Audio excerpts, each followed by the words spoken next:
The end points P of a line segment PQ is -3 and 6 and its midpoint is 5, 8. Find the coordinates of the end point Q. मतलब बच्चे आपके पास एक line segment है P and Q। एक line segment क्या है? P and Q। उस line segment का जो एंड पॉइंट है वो P पॉइंट है और उसका सेकेंड एंड पॉइंट क्या है? Q।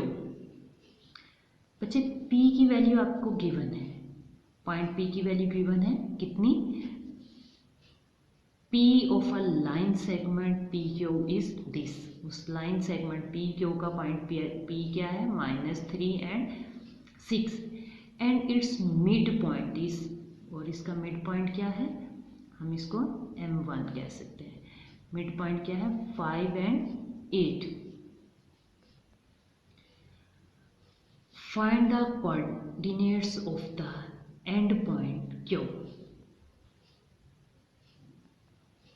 आपने कोऑर्डिनेट Q, पॉइंट Q के क्या फाइंड करने हैं? कोऑर्डिनेट। कोऑर्डिनेट से मुराद x और y की वैल्यू। अब देखिए बच्चे, हम लिख रहे हैं द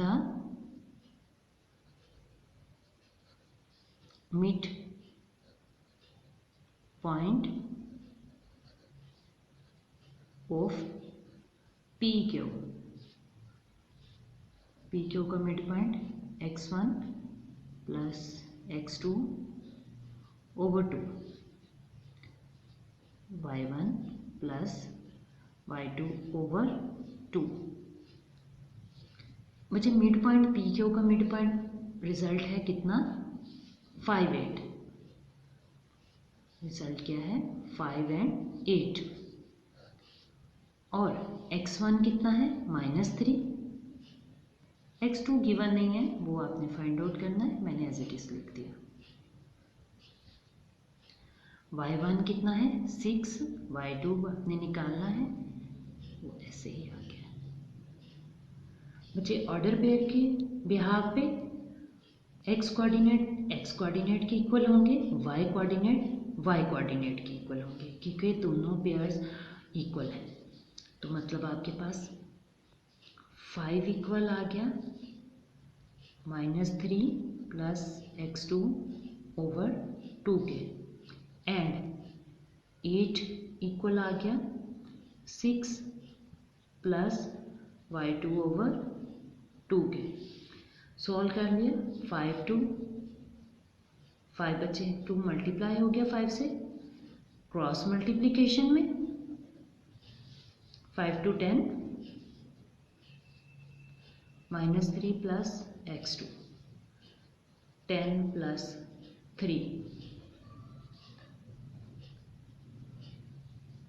10 प्लस 3 13। किसकी वैल्यू आ गई? x2 की। इसी तरह बचे 8 मल्टीप्लाई बाय 2 16,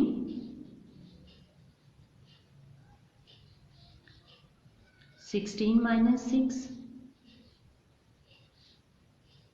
10, 16 माइनस 6 10। तो आपके पास जो Q पॉइंट था बच्चे, Q पॉइंट था वो क्या था? x2 and y2। और इस बिहार पे आपके पास वैल्यू आ गई Q की 13 एंड 10। Q के कोऑर्डिनेट्स आ गए बच्चे आपके पास।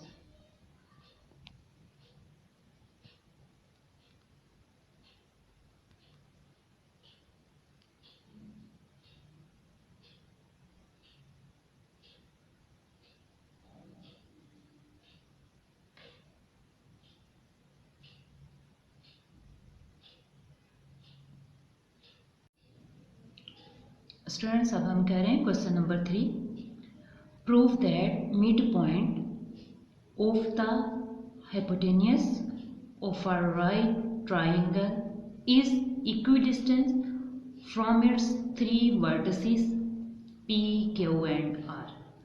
मतलब बच्चे स्टेटमेंट का मतलब क्या है कि आपने प्रूफ करना है कि जो आपकी हाइपोटेनियस होगी, राइट ट्राइंगल में होती है ना हाइपोटेनियस, तो कहता है उसका हम जो मिड पॉइंट लेंगे, किसका मिड पॉइंट लेंगे, हाइपोटेनियस का, वो मिड पॉइंट ट्राइंगल के तीनों वर्टिसेस से सेम फासले पर होगा।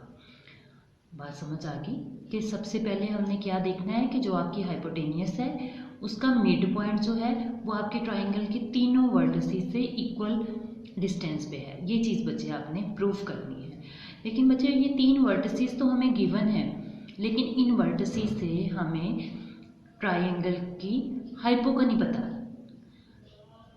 वर्टिसेस से हम हाइपो का अंदाज़ा नहीं लगा सकते, इसलिए पहले हमने, तो स्टूडेंट्स पहले हमने हाइपो निकालने के लिए हमें ये कंफर्म करने के लिए कि इन वर्टिसेस से हाइपो की लेंथ कौन सी है, तो हम हाइपो फाइंड आउट करने के लिए पहले इन तीनों वर्टिसेस से डिस्टेंस फार्मूले से ट्राइंगल की तीनों साइड की लेंथ निकालेंगे। जैसे बच्चा हमने पहले पी क्यू से डिस्टेंस फार्मूला लगाया, डिस्टेंस फार्मूले से हमने पी क्यू की लेंथ निकाली जो कि कितनी आई, √13। इसी तरह डिस्टेंस फार्मूले से हमने क्यू आर की लेंथ निकाली, वो भी कितनी आई, 30।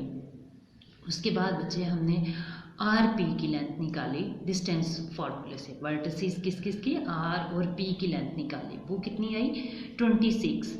तो ये लेंथ इन दोनों लेंथ से ज़्यादा है, जिससे ये बात साबित हुई कि हमारे पास जो आर पी है वो हमारी ट्राइंगल की हाइपो है। तो अब बच्चे आगे हम चलेंगे कि ट्राइंगल में फिर हमने नेम दे दिया आर पी, प्रूफ हो गया कि वो 26 था, वो लेंथ ज़्यादा है बाकी इन दोनों लेंथ से। वो लेंथ किसकी है, पहली है पी क्यू की, दूसरी क्यू आर की और तीसरी आर पी की। आर पी की लेंथ ज़्यादा है तो हमने आर पी को क्या ले लिया, हाइपो, एक साइड को हमने बेस ले लिया और एक को एल्टीट्यूड। तो उसने कहा था हाइपो का क्या लेना है, अपने मिड पॉइंट, तो वो उस मिड पॉइंट को मैंने m1 का नेम दे दिया। किसका हम मिड पॉइंट ले रहे हैं बच्चे, आर पी का। तो मिड पॉइंट का फॉर्मूला देखें, x1 + x2/2, y1 + y2/2, are और पी की वैल्यूज। तो पहले हम देखें 2 -2 +-1, फिर 5, पी की वैल्यू y1 5 और इसकी 0/2 वैल्यू निकाली, क्या आ गई हमारे पास, -3/2 × 5/2। ये बच्चे मिड पॉइंट की वैल्यू आ गई। तो उसने स्टेटमेंट में क्या कहा कि ये मिड पॉइंट का डिस्टेंस हमारा m का डिस्टेंस r से, m का डिस्टेंस p से और m का डिस्टेंस किससे, q से बराबर होना चाहिए। मतलब जो हमारा मिड पॉइंट है उसका जो फासला है, जो डिस्टेंस है, वो इन तीनों से सेम होना चाहिए। तो इससे अंदाज़ा हो गया कि अब हम क्या लगा रहे हैं, डिस्टेंस फार्मूला। तो बच्चे अगेन वही distance formula, m1 and p। तो मतलब पहले हम p की वैल्यू -2 माइनस फार्मूले का और आपके मिड की वैल्यू ये x जो है -3/2 प्लस y किसकी वैल्यू, p की वैल्यू 5 -5/2 स्क्वायर। सॉल्व किया, इन दोनों को सॉल्व किया, रिजल्ट आया -1/2 उसका स्क्वायर प्लस 5/2 उसका स्क्वायर। सॉल्व किया तो रिजल्ट आ गया 26/4। इसी तरह अब m1 और r का हमने ले लिया, उसको रिजल्ट को सॉल्व किया तो वो भी रिजल्ट आया 26/4। इसी तरह फिर m1 और q का डिस्टेंस लिया, वो distance 1 -3/2 square. Distance formula apply कर रहे हैं बच्चे, तो इसका रिजल्ट भी क्या आया 26/4। तो ये जाहिर हुआ कि m1 जो है हाइपो का मिड पॉइंट जो है आपके पास बच्चे, हाइपो का जो मिड पॉइंट है वो आर पी और क्यू से सेम डिस्टेंस से है, क्योंकि तीनों से लिया एम का लिया जाने वाला डिस्टेंस, उसका रिजल्ट आपके पास क्या आ रहा है, सेम आ रहा है। तो कहता है सिंस m1 p और m1 r और m1 q इन तीनों का डिस्टेंस इक्वल है, जो कि किसके इक्वल है, 26/4 रूट के इक्वल है। Therefore, midpoints of the hypotenuse is equidistant from its vertices। तो कहता है ये बात प्रूफ होगी कि इसके वर्टिसेस डिस्टेंस पे इक्वल आ रहे हैं।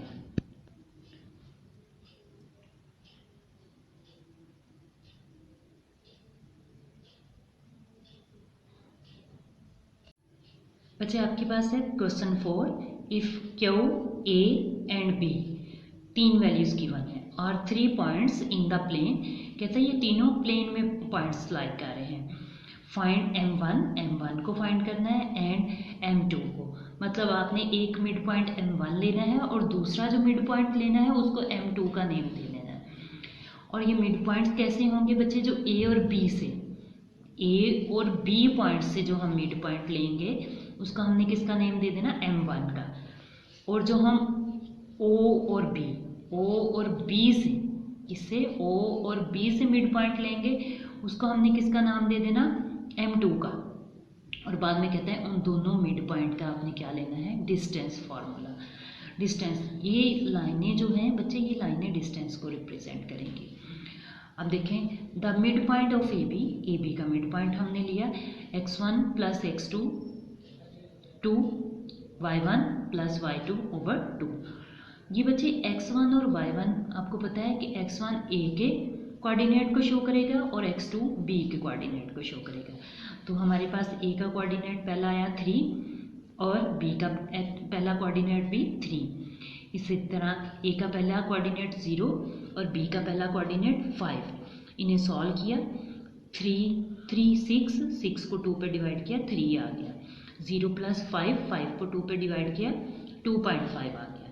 तो ए बी का मिड पॉइंट जिसको हमने m1 का नाम दिया वो क्या आया, 3 इंटू 2 माइनस 5। अब हम सेकेंड स्टेप जो उसने कहा था, the mid point of O B का मिड पॉइंट लेना है जिसको बच्चे हमने किसका नेम दिया, m2 का नेम दिया। तो x1 plus x2 over 2, y1 plus y2 over 2। x1 की वैल्यू 0, x2 की वैल्यू 3। इसी तरह y1 की वैल्यू 0 और y2 की वैल्यू 5। इन दोनों की एडिशन करके डिवाइड किया तो रिजल्ट आ गया 1.5 और 2.5। ये हमारे पास m2 की वैल्यू आ गई। बच्चे ऊपर हमने m1 की, ये 3 और 2 5 किसकी है, m1 की वैल्यू, 3 और 2 5 m1 की वैल्यू है और ये 1.5 और 2.5 ये आपकी किसकी वैल्यू है, m2 की वैल्यूज़ हैं। अब इन दोनों वैल्यूज से हमने डिस्टेंस फार्मूला अप्लाई करना है, किस पे, m1 पे और m2 पे। तो फार्मूला वही है, मेथड वही है जो कि हम पहले कर चुके हैं। m1 और m2 का डिस्टेंस, x2 माइनस x1 का square plus y2 minus y1 का स्क्वायर। देखिए बच्चे, x2 में m2 की वैल्यू 1.5 तो हमने यहाँ 1.5 लगा दिया, और m1 की पहली वैल्यू क्या है, 3, तो हमने यहाँ 3 अप्लाई कर दिया। इसी तरह इसकी y की पहली वैल्यू क्या है, 2.5, हमने 2.5 अप्लाई कर दी। और m1 की पहली वैल्यू क्या है, 2.5, तो यहाँ हमने क्या अप्लाई कर दी, 2.5। इन दोनों वैल्यूज़ को सॉल्व किया, रिजल्ट आया 0। इन दोनों को सॉल्व किया तो क्या आया, -1.5 का स्क्वायर। नीचे सॉल्व 0 फिनिश हो गया, स्क्वायर से और एब्सोल्यूट से ये माइनस और ये रूट आपका खत्म होकर रिजल्ट कितना आ गया, 1.5। तो मतलब आपके पास m1 और m2 का जो डिस्टेंस निकाला वो कितना आया, 1.5 आया वो डिस्टेंस।